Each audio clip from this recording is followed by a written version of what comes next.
The day Ethan proposed began like any other, quiet and unassuming. It was a sunny afternoon, and he had suggested a visit to the botanical garden, our favorite spot and the place where it all began. I thought nothing of it, happy to spend time surrounded by the blooms and serenity that always put my mind at ease. As we strolled through the garden, I noticed Ethan seemed quieter than usual. He held my hand firmly, his thumb brushing over mine in a way that felt both soothing and purposeful. I didn't press him, though. I had come to learn that Ethan had his own rhythm, much like the garden itself, and I trusted that he would share his thoughts when he was ready.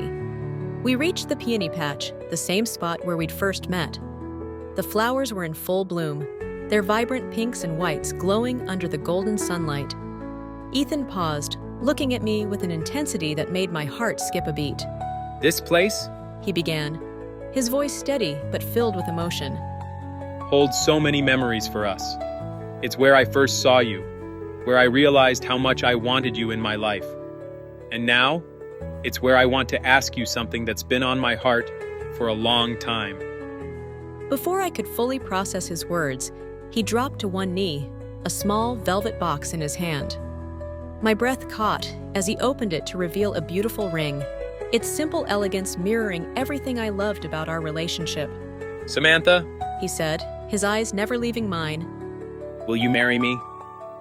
For a moment, the world seemed to still, the soft rustle of the leaves, the distant hum of bees, even the sunlight filtering through the trees.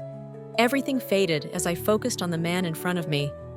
A flood of emotions washed over me: joy, love, gratitude, and the profound sense of security that came from knowing I had found my partner, my anchor. "Yes," I whispered, my voice breaking with emotion. "Yes, Ethan, I will." He slipped the ring onto my finger, and as he stood, I threw my arms around him, holding him close. The cheers of nearby garden visitors broke the spell, and we laughed, both a little embarrassed but mostly overjoyed.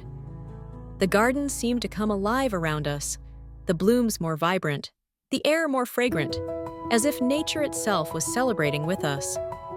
The rest of the day felt like a dream. We walked through the garden hand in hand, sharing quiet moments and excited whispers about the future. Ethan told me how he had chosen the ring, consulting my sisters for their advice and ensuring it was something I would love. The thoughtfulness of his actions only deepened my love for him. That evening, as we sat on the porch of my home, the ring catching the soft glow of the setting sun, I felt an overwhelming sense of gratitude. This moment, this promise, was everything I had ever wanted. It wasn't just about the commitment. It was about the life we were building together, a life rooted in love, trust, and the quiet strength we had cultivated through every challenge we'd faced. You know this is just the beginning, right? Ethan said, his voice teasing but sincere. I smiled, resting my head on his shoulder. I wouldn't have it any other way. As the stars began to dot the sky, I allowed myself to dream of the future. The challenges we would face, the joys we would share, the life we would create. All of it felt possible. All of it felt right. And as I looked at Ethan, I knew with absolute certainty that this was where I was meant to be.